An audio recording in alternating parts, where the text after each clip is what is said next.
السلام عليكم. اسمحوا لي العربية ديالي شوية ضعيفة. لا بس الفكر خصو فوكابولير صحيح ماشي. Donc je vais parler en français et puis j'essaierai de lancer quelques mots en arabe comme repère. Et si vous avez des questions, vous pouvez toujours me poser, puis on essaiera de trouver un terrain d'entente. Voilà. D'accord, voilà. S'il y a un problème, voilà. Donc, la nation arabe traverse depuis des décennies une situation très difficile, très compliquée. Les plus âgés se rappellent les années 50 et 60, lorsque on écoutait Kalsoum Sawt al-Arab min al-Qaïra, et on rêvait d'unité, d'indépendance et d'anti-impérialisme. Et malheureusement, la création de l'État sioniste a brisé ce rêve. Je ne vais pas faire l'historique, mais si on part de cet idéal et on voit ce qui se passe aujourd'hui, c'est une catastrophe. Il n'y a pas d'autre mot. Des grands pays ont été détruits, qui ont essayé de développer un nationalisme arabe avec l'éducation, la santé, ont été détruits, et d'autres ont été rendus quasiment esclaves ou dépendants de l'impérialisme. Qui résiste aujourd'hui? Aujourd'hui, le point qui mettait ensemble le monde arabe, qui le mobilisait, c'est-à-dire la Palestine, est en train d'être avalé par le plan Trump, c'est-à-dire réduite à une réserve, comme les Indiens d'Amérique. C'est une réserve de main-d'œuvre qui construit en Palestine occupée, qui construit les immeubles des colons. Ce sont les ouvriers palestiniens qui travaillent dans les usines des colons. Ce sont les ouvriers palestiniens. Et malgré tout, on leur promet un État dans 4 ans, mais cet État ne verra jamais le jour. Et s'il voyait le jour, ce serait comme un protectorat, comme le protectorat marocain de l'IM français. Donc, et le mouchkiloua, c'est que le sionisme, il est très malin. Il est le génie du mal, comme je dis parfois, mais ils sont très forts et très malins. Donc, ils avancent, maintenant, dans le Maghreb, ils avancent, comme on dit, masqués. C'est-à-dire, les sionistes arrivent au Maroc et ils disent « Nous voulons parler de paix. Vous n'aimez pas Netanyahou? On va vous envoyer Tzipi Livni. » Elle parle d'un État palestinien. Mais c'est exactement la même chose.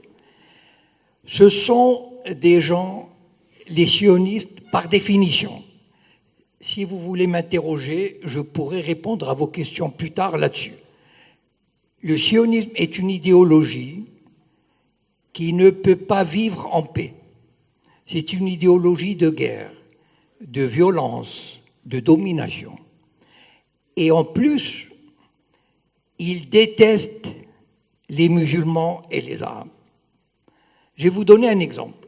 Il y a 2 mois, Shlomo Ammar, un grand rabbin séfarade du régime sioniste, il est parti dans une visite à Bahreïn. Bon, il a mis son bel uniforme de rabbin et il est allé là-bas, il a dit il n'y a que la paix qui compte. Comment dire, on croit en Dieu, donc on croit en la paix. Mais comment ça se fait que personne ne lui a répondu? Celui qui est venu avant, le Rav Ovadia Yosef. Vous pouvez aller sur Google, vous tapez le Rav Ovadia Yosef. C'était un grand rabbin, spirituel, avec un bel kaftan dial rabbin. Et tous les samedis soirs, il faisait darsa. Et il traitait les Arabes, je peux pas le dire, voilà. Mais voilà, bon, donc, et il se trouve des Arabes qui ont la faiblesse de croire qu'on peut discuter avec ces gens-là. Et ils viennent au Maroc, ils s'infiltrent de plusieurs manières. Ils viennent, ils disent, c'est un pays de tolérance, on a toujours vécu ensemble, et on peut dialoguer, etc., etc. Et malheureusement, il y a deux raisons qui font que ça marche. La faiblesse du régime marocain, qui a toujours été l'allié, qui s'est voulu être l'allié de l'Amérique. Depuis, peut-être un petit peu moins Mohamed el-Khamis, mais Hassan II, c'était un allié de l'Amérique. Donc il était prêt à tout pour garder l'alliance avec l'Amérique. Et donc, vous savez, le Mossad, il a des agents qu'on appelle les Sayanim. Je crois que Ahmed pourra dire quelques mots sur le livre qu'on est en train de traduire en arabe sur Rabi' al-Sayanim. Bon. Donc il pourra vous dire quelques mots. Et ils sont des dizaines de milliers à travailler pour le Mossad. Et un d'eux, certainement, j'ai fait une vidéo, on peut y aller la voir, sur André Azoulay, l'agent du Mossad. Quel était le travail d'André Azoulay depuis 40 ans? André Azoulay, le conseiller du roi. Bon. Quel a été son travail? Son travail, c'est de légitimer, de rendre légitime la présence d'Israël. C'est-à-dire, bien sûr, on n'envoie pas l'armée, on n'envoie pas des hommes, disons, très marqués, mais on envoie des rabbins, on envoie des soi-disant sionistes de gauche, des sionistes pacifistes. Et on prend des chemins détournés. Par exemple, par la musique. Il y a un orchestre de musique andalouse, judéo-arabe, soi-disant, enfin israélo-arabe, qui vient jouer. Donc il dit, et on peut se comprendre, on peut vivre ensemble, on peut jouer au football ensemble. Mais tout cela fait oublier le problème de la Palestine, fait oublier l'occupation, fait oublier la colonisation. On dit, on discute, la tolérance, la coexistence. Et je vais vous donner un exemple, le dernier exemple de la tolérance et la coexistence. Vous savez qu'il y a un mois, ils ont fondé Beit Dakira, la maison de la mémoire. Yalla, Souera. Et je vais vous dire, témoigne d'une période où islam et judaïsme ont eu une proximité, une complicité et une intimité exceptionnelles. C'est de la propagande. Et vous savez pourquoi c'est de la propagande? Il y avait 300 000 juifs au Maghreb. 300 000, à peu près, hein, parce qu'à l'époque, ما كانش عندنا livret de famille ou d'akshir. Bon, boum. Il y avait 300 000.